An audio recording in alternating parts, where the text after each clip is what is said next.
If you're a human and alive in 2024, then you've already been told just how brilliant Dune Part 2 is. You don't even need to watch this video. Or maybe you do, because the world seems to be Dune-pilled at the moment. People are calling it the greatest sci-fi of all time, and we know that there's more material for the universe being developed for the big screen. So, is Dune going to be the next decade-long franchise that we all turn up in the cinema for? Will it go down in the history books alongside Star Wars, Lord of the Rings, and Harry Potter? Of course, this is all just going to be my opinion, and if the third installment sucks ass, I take this all back. But here's why I think Dune is the next big thing. Before we get into that though, just thought I'd say, g'day, my name's Aidan Green. If you like film and TV talk, get around the channel. I love doing it. So if you can give that big red subscribe button a click, I'd appreciate it, and I'll give you a virtual cuddle in return. If you don't want the cuddle, you can still subscribe. Just saying. Note, I know that director Denis Villeneuve has pretty much confirmed that he's only going to do one more movie, but there is already talks of a spin-off series, so like it or not, for the purpose of today, we're talking about the Dune universe expanding outside of Denis's movies. Just as how Matt Reeves' The Batman has a spin-off TV show following The Penguin, there's a plethora of source material for them to pull from, so let's just run with that. People are going to be talking about Dune for a long bloody time. I hope. It is going to be the next big franchise. I can feel it in my bones. I think the last decade has shown that audiences are getting pretty keen on investing in new IP. We want new characters. I don't think studios understand that yet because we're still bringing the bloody Ghostbusters back, but you know, you do your thing, Ghostbusters. We've had a decade of nostalgia. Star Wars was probably the franchise that really kicked this off back in 2015, creating a trilogy that critically flopped hard in its final installment. We've since had Jurassic World, Indiana Jones, Fantastic Beasts, Doctor Who brought back David Tennant, the Scream franchise, you get it. There's been some good times in there, but over the last few years and the final installments of these trilogies and things, I think the general consensus has been that the magic of looking back just isn't there anymore. Indiana Jones was a big one for me. It was just a movie that felt far too corporate and clean compared to its predecessors. Also, other than bringing the podcast back, which is not going to happen anytime soon, I don't think there is another franchise out there that the masses are going to be begging for a reunion for. Marvel was obviously a thing for a hot minute, but its refusal to put an end in sight has resulted in a franchise that has just petered out. I don't know anyone that watches those movies and TV shows anymore. People do, but I don't know them. It's the perfect time to launch a big franchise, and I don't understand why no one has attempted it before Dune. I forgot about Avatar. That's got to be the next big franchise, hasn't it? It's been hyped up since 2008, and no, sorry. I'm not Avatar pilled. I'm Dune pilled. Move over, Avatar. This is the decade of Dune.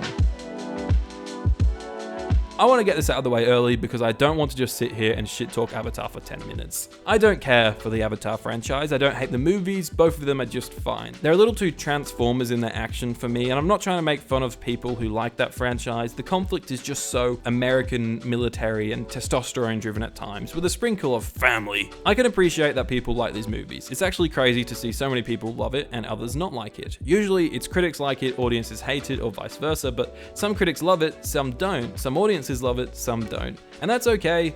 Personally, I know a lot of people who, like me, don't hate it, but just don't care for it. But the old Rotten Tomatoes says 92% of audiences love it, so what do I know? It's also okay to like both movies, by the way, and for both franchises to be successful. In fact, they probably both will be, but I don't want this to be about comparing the two franchises too critically. I want to compare what both of them are doing in terms of tone, look at where they're going, and most importantly for this debate, compare them with what audiences actually want. There is a minor technical thing I want to compare, and that's visual effects. Both are movies that you can't make without VFX. Avatar is pretty much impossible without them, and that could be one of the biggest things stopping its longevity. These Avatar movies face delay after delay, mainly as a result of the sheer amount of CGI involved. It's another 2 years currently until we see the third, and 4 years after that until we see the fourth. And look, I'd rather that than them rushing out some half-baked CGI thing, but I do think it's a detriment to the franchise. Just as CGI gets better and better, old CGI dates fast. You can't tell me that the groundbreaking CGI from the first Avatar is just as flawless in 2024. It's just not. And the same goes for The Way of the Water. Even at the time, I felt most scenes seemed flawless, but a handful did feel a little below par with the rest of the film. And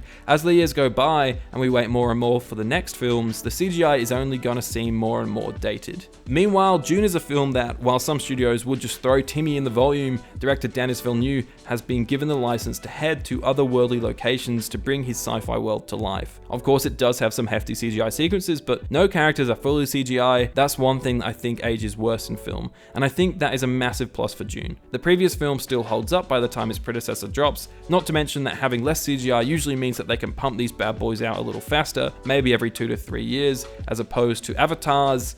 Look, it's hard to get a gauge on Avatar's release cycle considering the 14-year gap it took to make the second and third installments, the third of which, like I said, is still another 2 years away from release, and with production not beginning on Avatar 4 until after the third's release, I'm really not convinced it's going to be ready for its 2029 release date. If the story of Avatar 3 is a lot more original than Avatar 2, then I think there's a chance for hype to brew in the lead up to Avatar 4, but equally, if it follows the same tired story of the first two, I just don't see people caring enough to wait for the fourth. I'm sorry. Meanwhile, Dune has just found its footing. It feels really unique in every way, from score to direction to production design. It's a world that I think audiences will stick around another 3 or 4 years for. Dune as a franchise, purely based on output and the longevity of its movies, has a big up over Avatar. Let's talk a bit about the tone of these movies and what audiences want out of big franchises. I think if you look at Marvel and Avatar and recent Star Wars stuff, you'd say that the advantage that they have over Dune is that they are family friendly, which is a big plus. Even beyond tone, they are faster paced than Dune, which at times can be a real slow burn and a little less accessible for the young ones. But I think in a world where Disney has brought back your favorite franchises and Disneyfied them, we're looking at an audience that wants the grit of the olden days.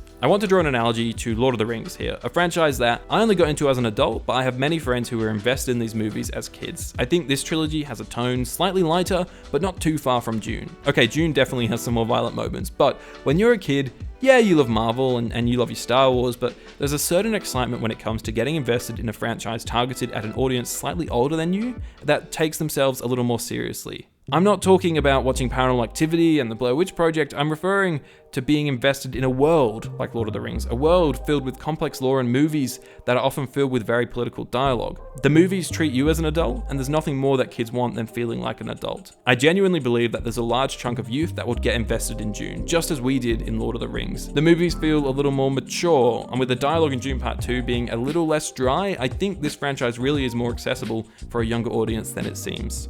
I saw Dune 2 with a mixed group of mates, some of which are a little bit more switched on with cinema, and some that think Morbius was one of the best movies of last year. And you know what? Every single person loved Dune Part 2. It was a hit no matter what your type of movie is, and I think it's because it rides that wave of being an artistic blockbuster perfectly, dealing with mature themes in an accessible way, being paced as a slow burn that never gets too slow, and because it takes itself seriously while also having a couple of sneaky jokes in there. You believe it, you get invested in it. Once again, I know Avatar 2 works for a lot of people, but for me, it leans more into a blockbuster that doesn't have an awful lot of creativity beyond its visuals. It's a script that feels very similar to the first, which isn't very strong in itself. It addresses themes and has a tone similar to most successful blockbusters, which isn't bad. I just think Dune ones up it in terms of originality. It feels more original in its story, its tone, and its characters. It has that element of family, but without it feeling like a family movie. So to recap, and remember this is entirely my opinion, you're allowed to disagree, but these Dune movies and shows can come out faster,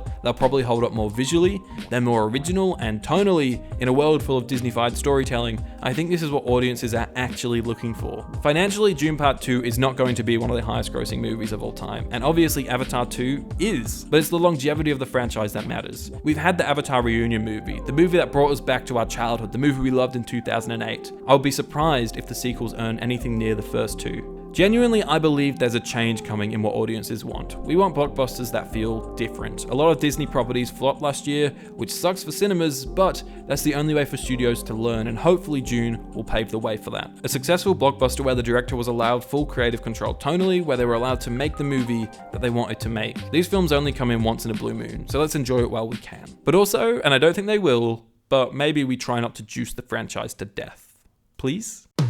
Getting drunk from 7 to 3, overindulged in flesh like it's free.